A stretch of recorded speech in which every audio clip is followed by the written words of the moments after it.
I thought I was bringing a little joy to my husband's long workday, a sweet surprise to remind him that even after decades together, I still cared enough to show up for him. I packed a small bag with his favorite lunch, a sandwich the way he liked it, a slice of cake I had baked the night before. I told myself he would smile when he saw me, that the fatigue on his face would soften into gratitude. But when I opened the door to his office, I realized I wasn't the one delivering the surprise. I was the one walking into a nightmare. There, in the place where he spent countless nights telling me he was finishing reports or meeting deadlines, I saw him with her, the so-called secretary, the young woman I had heard about only in passing.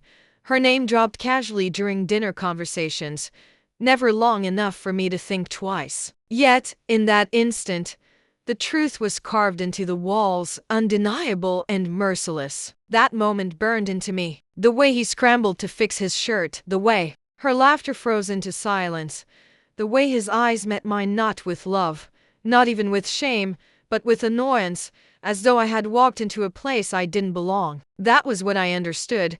Betrayal doesn't always shout. Sometimes it greets you with a look that says you were never meant to see the truth. But before I tell you how that moment shattered and remade me, let me tell you who I am. I am 63 years old. I have been married for nearly 4 decades. I built a life around loyalty, sacrifice, and the belief that partnership meant weathering storms together. I raised children while he climbed the corporate ladder. I kept the house running when he claimed he was too tired.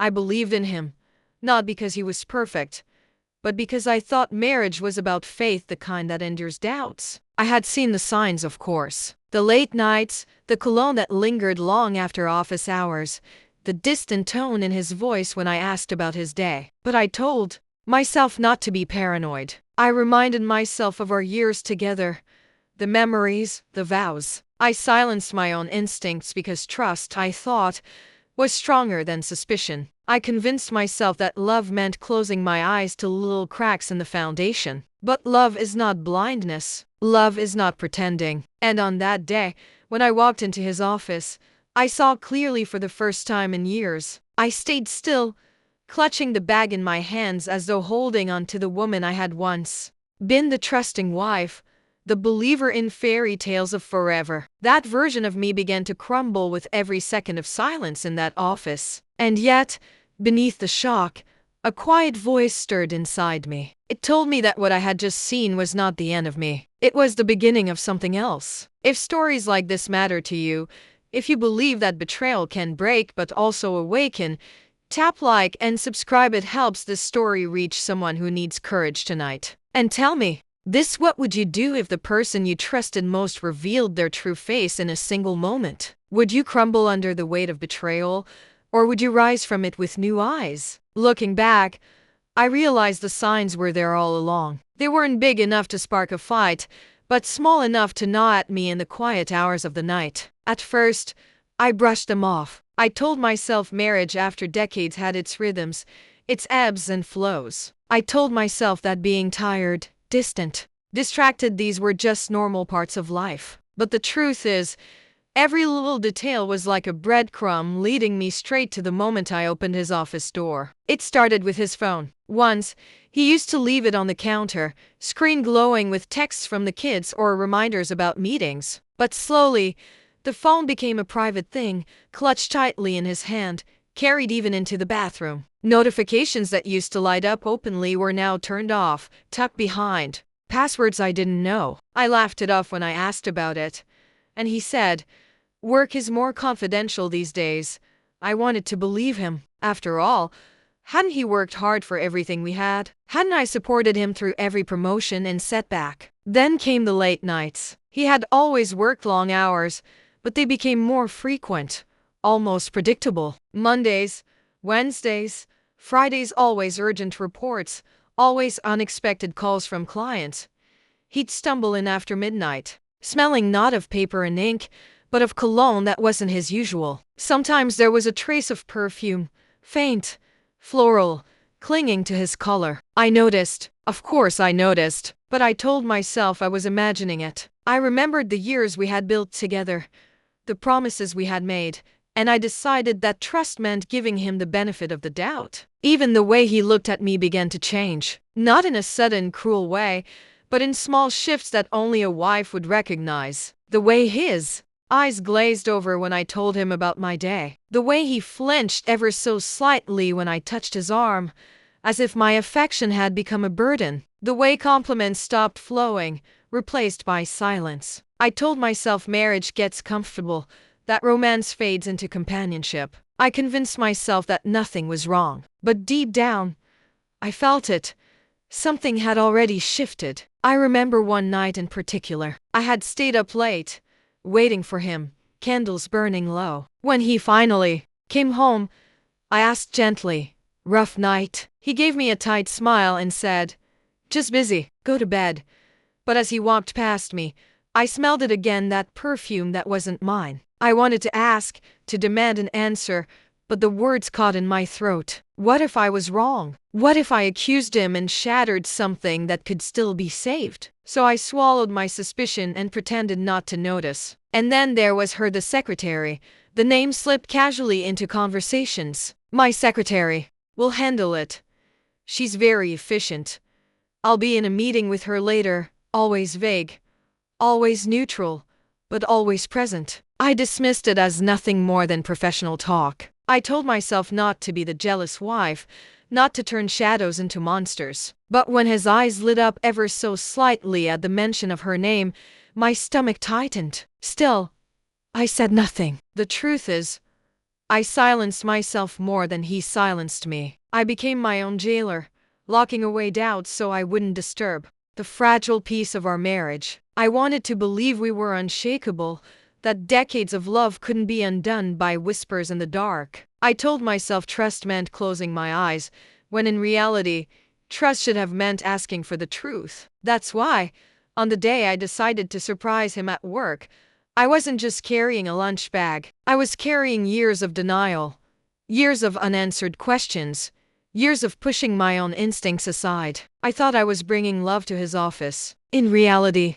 I was walking straight into the truth I had been avoiding all along. Tell me, have you ever ignored the small cracks in something you believed was unbreakable, only to realize later that those cracks were warning signs of a collapse you couldn't stop? The day I decided to surprise him was like any other. The sky was gray, the air heavy with the kind of stillness that makes you feel unsettled without knowing why. I remember telling myself this would be a good idea.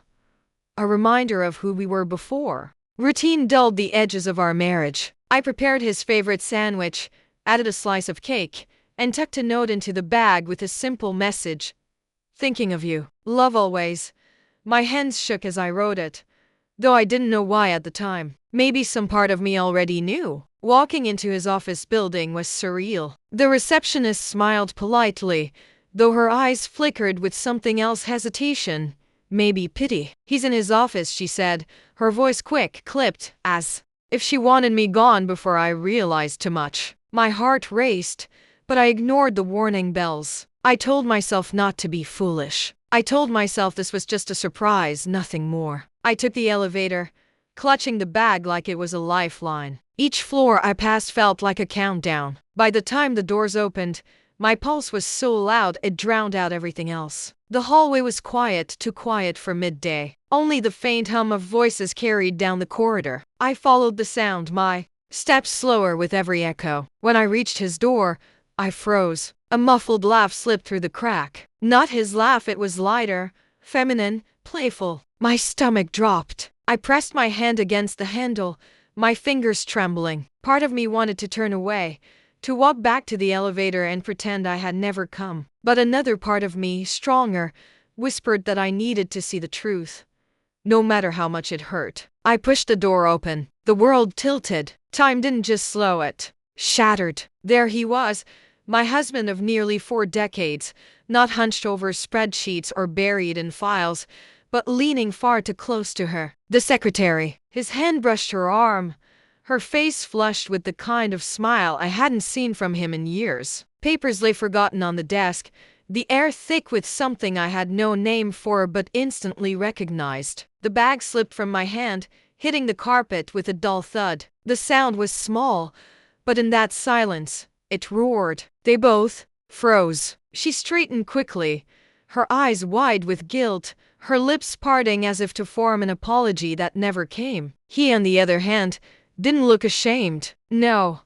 What I saw in his eyes cut deeper than betrayal. I saw irritation, as though I had interrupted something he felt entitled to. "Why are you here?" he asked, his tone sharp, defensive. Not "I'm sorry." Not "this isn't what it looks like." Just annoyance, like I was the intruder in his carefully constructed lie. I stood there, rooted to the floor, my body numb but my mind screaming. I wanted to shout, to cry, to demand answers, but all I could do was stare at the man I thought I knew, realizing in an instant that he had been a stranger all along. The secretary fumbled with papers, mumbling something about leaving, but he stopped her with a glance, as if her presence didn't need to be explained. That was the final twist of the knife.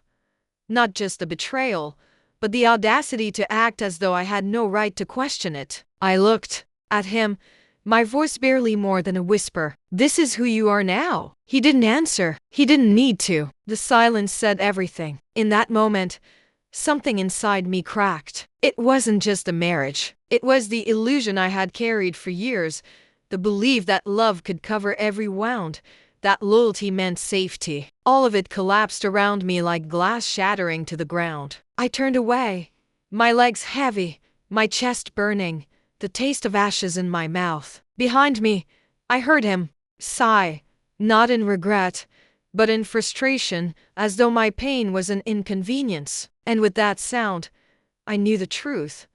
I wasn't just betrayed. I was erased. Tell me, if you walked in on the person you trusted most and saw the betrayal with your own eyes, would you confront them with fury, or would the silence of your heartbreak speak louder than words ever could? The silence after I opened that door was louder than any scream I could have unleashed. For a moment, the air itself seemed to collapse, pressing down on me, suffocating, reminding me that I had stepped into a reality I was never meant to see. My husband stood there, still half leaning toward her, his shirt slightly undone, his expression caught between irritation and panic. The secretary, her face flushed red, scrambled together the scattered papers as if they could shield her from the truth that hung heavy in the room. I didn't cry. I didn't shout. I just stood frozen, my hand still clutching the doorknob, the lunch bag crumpled at my feet like a cruel symbol of everything I had brought into this moment. Trust, love, care, all discarded in an instant. My voice finally emerged, raw and unsteady, but sharper than I expected. "What is this?" I whispered. He straightened quickly, his jaw tight, his eyes cold. "It's not what it looks like," he muttered, the most cliché line in the book, but his tone carried no conviction. Even he didn't believe the lie he was telling. The secretary looked at me, her lips trembling as though she wanted to apologize, but he cut her off with a glance. That look, commanding, dismissive, was the first real glimpse I had of the man he had become. It wasn't guilt I saw in his face. It was annoyance. Annoyance that I had shown up uninvited, annoyance that I had broken into his carefully crafted world where my role was to remain ignorant. "Why are you here?" he asked flatly, as if I had barged into a private meeting. Those four words pierced me deeper than the sight of them together. Why was I here? I was his wife. I had stood by him for decades. I had raised our children, held our home together, sacrificed my youth for his ambition. And yet, in his eyes, I was nothing more than an intrusion. The fury that rose inside me was hot, uncontrollable, but instead of exploding, I froze it into something sharper. "Why am I here?" I repeated, my voice trembling with disbelief. "I'm here because I thought you deserved kindness. I thought you deserved love. I thought you were still the man I married." He opened his mouth to respond, but no words came out. The secretary shifted uncomfortably, her presence now unbearable. I turned to her, my voice cutting like ice. "Do you know how many nights I sat up waiting for him? Do you know how many times he told me he was too tired to talk, too busy to care? And yet here he is, finding energy for you." She lowered her gaze, ashamed, but my husband only grew defensive. "You're overreacting," he snapped. "This isn't what you think." I laughed then, bitter and hollow, isn't it? Because from where I stand, it looks exactly like betrayal. It looks exactly like humiliation. And the worst part, you don't even care that I see it. The room spun. Every memory of our life together crashing against the image before me. The anniversaries, the vacations, the whispered promises in the dark, all of it tainted now, covered in the stain of this moment. I wanted to throw something, to shatter glass, to make the pain visible, but I didn't. Instead, I turned the silence into my weapon. I stepped closer, my eyes locked on his. Do you know what hurts the most? It's not that you did this. It's that you made me feel invisible long before I walked through this door. This, I gestured at the desk, at her, at him, is just a proof I can't ignore anymore. For the first time, I saw fear flicker across his face, not fear of losing me, but fear of being exposed, of losing control over the story he had crafted. He reached for me, his hand trembling, but I stepped back, refusing to let him touch me. The secretary whispered, I should go, but I didn't let her off so easily. Yes, I said firmly, you should, but remember this. Every secret leaves a scar, and you'll carry this one longer than you think. She hurried out, leaving us alone in the suffocating silence. I turned to him one last time. You broke something you can never fix, I said. My voice didn't rise, but it didn't have to. The truth was louder than any scream. I walked out then, my legs shaking, my chest burning, but my head held high. For the first time in years, I felt the weight shift. I wasn't just the wife who had been betrayed, I was the woman who had seen the truth, and there was no going back. Tell me, if you caught betrayal with your own eyes, would you unleash your rage in that moment, or would you hold your silence like a blade, letting it cut deeper than words ever could? The drive home after that confrontation was the longest I had ever taken, even though the distance was short. My hands clutched the steering wheel so tightly my knuckles turned white, yet I couldn't feel them. My chest was heavy, my throat raw, but not a single tear fell. It was as if my body refused to give him that satisfaction, even in his absence. The city lights blurred outside the window, each one mocking me, reflecting a life that had been built on lies I didn't want to admit were real. When I walked into the house, everything looked the same, but nothing felt familiar anymore. The couch where we had spent countless evenings, the photos of family vacations on the wall, the clock ticking steadily above the mantel, each object was now a witness, an accomplice in the illusion I had lived. I dropped the bag I had prepared for him on the counter. The sandwich was still wrapped, the cake still untouched, the note inside mocking me with its naivety. Thinking of you. Love always. I tore it in half, then in quarters, then in pieces so small they looked like confetti from a celebration of my own foolishness. The silence of the house was unbearable, yet it mirrored the silence I had carried inside me for years. How many times had I ignored the perfume on his shirt? How many times had I swallowed questions because I was afraid of the answers? How many nights had I convinced myself that loyalty meant looking away? My silence had been a gift to him, a shield that allowed his betrayal to grow unchecked. And now, that silence suffocated me. But beneath the pain, another voice began to stir, quiet at first, then louder with every heartbeat. It said, "This is not your end. This is your beginning." I realized that betrayal didn't just strip me of love, it stripped me of illusions. It forced me to look at myself, to ask who I had become after years of living in the shadow of a man who no longer valued me. That night, I sat at the kitchen table, staring at the remnants of my shattered trust. The clock ticked past midnight,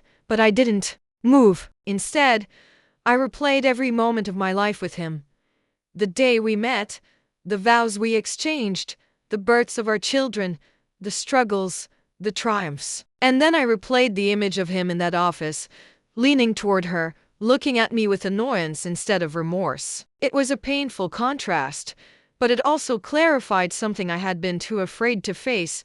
My worth was never in his hands. My value didn't vanish because he failed to see it. The betrayal was his choice, but how I responded, whether I let it define me or free me, was mine. For the first time in decades, I felt a strange sense of power in my silence. Not the silence of denial, not the silence of swallowing doubts, but the silence of clarity. I didn't need to scream to make my pain real. I didn't need to beg for explanations that would only be lies. My silence was my answer, my boundary, my declaration that I would no longer play the role of the invisible wife. The shift was subtle but profound. Instead of asking, "Why did he do this to me?" I began to ask, "What will I do for myself now?" That question became my anchor. It stopped me from drowning in despair and forced me to start swimming towards something new. I knew the road ahead wouldn't be easy. Divorce, separation, rebuilding, these were heavy words, filled with uncertainty. But the heaviest weight of all was gone. The weight of pretending everything was fine. My silence was no longer submission, it was the soil from which my rebirth would grow. And as I sat in that quiet house, I whispered a promise to myself: he may have broken my trust, but he will not break me. Tell me, when betrayal rips away the life you thought you had, do you let the silence bury you, or do you turn it into the ground where your strength begins to rise? The morning after the confrontation, the house felt colder than ever before. I woke up in the same bed we had shared for decades, but I refused to look at his side. The pillow still held the faint outline of his head, the blanket rumpled where he had once slept, but to me, it looked like an empty monument to a love that had already died. I sat at the edge of the mattress, staring at my hands, wondering how many years I had poured into holding something that no longer deserved my grip. I thought betrayal would break me, but instead it sharpened me. The raw wound of what I had seen pushed me into action. That morning, I pulled open drawers, gathered bills, bank statements, property documents, things I had ignored for years because I trusted him to manage them. Now I saw them with new eyes. Each paper told a story. How much of my time, my labor, my sacrifices had built the life he claimed as his own. I wasn't just his wife. I had been the foundation on which his career stood tall. And without me, that foundation would crumble. I made an appointment with an attorney. Walking into that office was terrifying, but also liberating. The woman behind the desk greeted me with a knowing smile, as though she had heard my story 100 times before. "Tell me everything," she said, and for the first time I did. I told her about the long nights, the secretary, the confrontation. I told her about the decades of loyalty I had given, and the betrayal that had stripped it all away. She listened without pity, only with focus. And when she spoke, her words were steady. "You have more power here than you realize." Those words became my fuel. I learned what was mine, what I could claim, what I had every right to protect. I studied the accounts, the assets, the hidden corners of the life we had built together. And with each discovery, I felt stronger. For so long, I had believed I was powerless, that my worth depended on his recognition. Now I realized the opposite was true. His entire world had been built on my strength, my sacrifices, my silence. And now, I was done being silent. But my preparation wasn't just legal. It was emotional. I began to reclaim the parts of myself I had abandoned. I dug out old journals, reading words I had written when I was young and full of dreams. I dusted off books I had always wanted to finish, recipes I had once wanted to try, hobbies I had long forgotten. Slowly, I began to remember who I was before betrayal became the lens through which I saw my life. At night, while he stayed at work longer and longer, I sat at the table, planning. Not vengeance, not destruction, but freedom. I wasn't preparing to ruin him. I was preparing to free myself from him, from the illusions, from the chains I had wrapped around my own wrists for far too long. And yet, when he finally noticed a shift in me, his arrogance faltered. He would come home and find me calm, composed,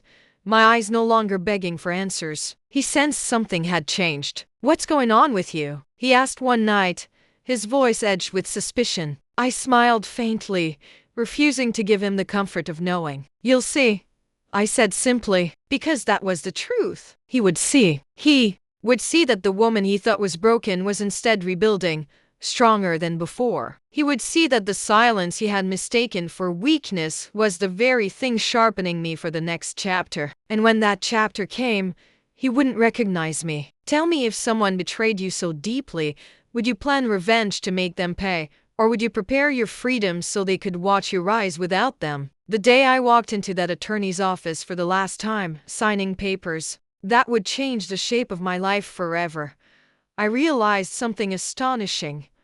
I no longer shook. My hands, once trembling from betrayal and humiliation, moved across the documents with the steadiness of someone who had reclaimed herself. The ink was not just my name on a page, it was my declaration to the world that I was no longer bound by a man who saw me as disposable. I left the building and stepped into the sunlight, and for the first time in months, I felt it warm my face instead of burn me. I had lived so long under shadows, his lies, his arrogance, his neglect, that the simple act of standing in the open air felt like a victory. I wasn't the woman who clutched lunch bags and notes filled with blind devotion anymore. I was the woman who had seen betrayal with her own eyes and still found the strength to rise. The house we had shared no longer looked like a prison. It was a place of memories, yes, but also of lessons. I redecorated little by little, not with his taste in mind, but mine. Bright curtains replaced the dark ones he had chosen. Photographs of me with friends, with family members who truly cared, began to line the shelves where once only his career trophies had stood. I cooked meals for myself, not waiting for his approval, savoring each bite as if reclaiming the years I had starved for his attention. Neighbors noticed a change in me. One said, "You look lighter." Another said, "You seem happier."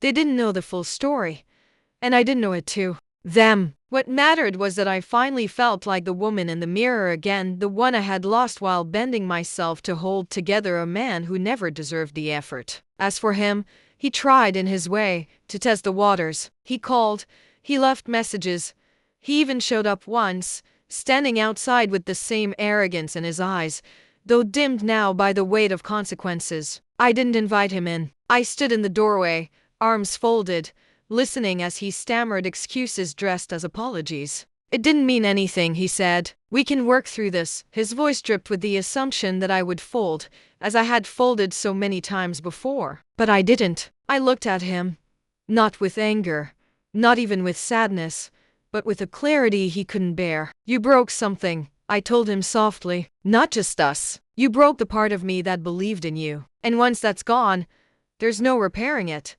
He didn't argue. He just lowered his eyes, realizing at last that the power he once held over me had evaporated. He left that day, and though part of me ached with the finality, another part soared with freedom. In the months that followed, I built a life that was mine. I traveled to places I had only dreamed of, sat in cafes alone with a book, laughed with new friends who reminded me that life could still surprise me. And every time I walked past his old office building, I didn't see betrayal anymore. I saw the moment I was reborn. The truth is, betrayal didn't end me. It began me. It forced me to strip away the illusions and see myself not as a victim, but as a woman who had survived, who had rebuilt, who had chosen herself when the person she loved most had chosen someone else. And so, as I sit here now, telling this story, I ask you, if you were standing in that doorway, looking at the truth you never wanted to see, would you cling to the pieces of what was broken, or would you walk forward into the unknown, trusting that freedom, even with its pain, might just be the greatest gift of all? When betrayal first touches your life, it feels like a storm that will never end. The skies darken, the winds howl, and everything you thought was safe is ripped from your hands in a single moment. I know that feeling well. I know what it is to stand in a room and watch the person you trusted most become a stranger before your very eyes. I know the silence that follows, the nights where questions echo louder than any answers could, the mornings where you wonder how to keep breathing when the air feels so heavy. But what I also know, and what I want you to hear in every word I share, is that storms do not last forever. Faith is not the absence of pain. Faith is the courage to believe that pain has a purpose, even when you cannot yet see it. When I walked out of that office, my heart shattered, but something deeper whispered to me, "You will rise from this." It did not sound like my own voice, it sounded like the hand of God reminding me that I was never truly alone. There is a strength that comes when everything else is stripped away. There is a light that glows brightest in the darkest nights. And there is a new beginning hidden inside every ending, If only you have the faith to take the first step toward it. For so long, I had allowed myself to shrink into silence. I believed that loyalty meant endurance, that to love was to accept neglect, that to keep peace was to ignore truth. But faith taught me something different. Faith taught me that I was created for more than survival. I was created to shine, to stand, to rebuild. And when the betrayal came, it forced me to choose. Would I stay broken?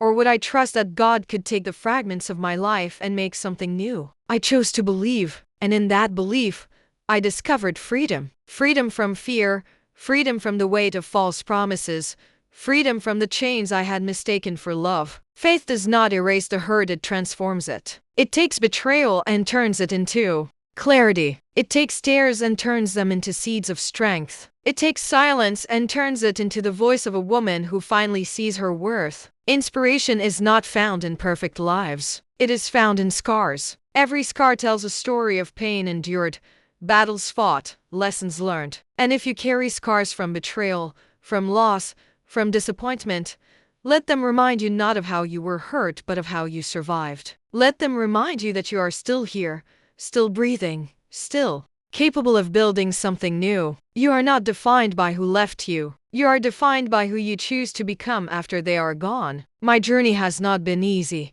but it has been sacred. It has shown me that endings are only chapters, not the whole book. It has shown me that sometimes God allows what breaks us to also be what frees us. And it has shown me that nothing, not betrayal, not abandonment, not silence, can erase the value of a soul that chooses to rise. So if you are listening to my story and wondering if you too can rebuild, the answer is yes. Not because the road will be smooth, but because the same strength that carried me is within you. Hold on to your faith, even when the nights are long. Hold on to the belief that your story is not finished. Hold on to the promise that tomorrow can hold joy again, even if today is filled with sorrow. Because healing is not a straight path. It is a climb, and every step, no matter how small, is proof that you are moving forward. So, walk forward, even trembling, even uncertain. Trust that every step away from betrayal is a step toward freedom. And as you walk, do not forget that you are not alone. Others have felt this pain. Others have faced these storms. And others have risen. You can too. Let your story be a testament, not of what broke you, but of what you built in the ashes of betrayal. Let your story be the light someone else needs to believe they too can stand again. If my story resonated with you, if it reminded you of your own hidden strength, I invite you to like this video and subscribe to the channel. Your support helps these stories reach those who are still searching for hope. And stay with me, because in the next video, I will share another story, one where betrayal collides with truth in a way no one expected, and the ending will leave you questioning everything you thought you knew.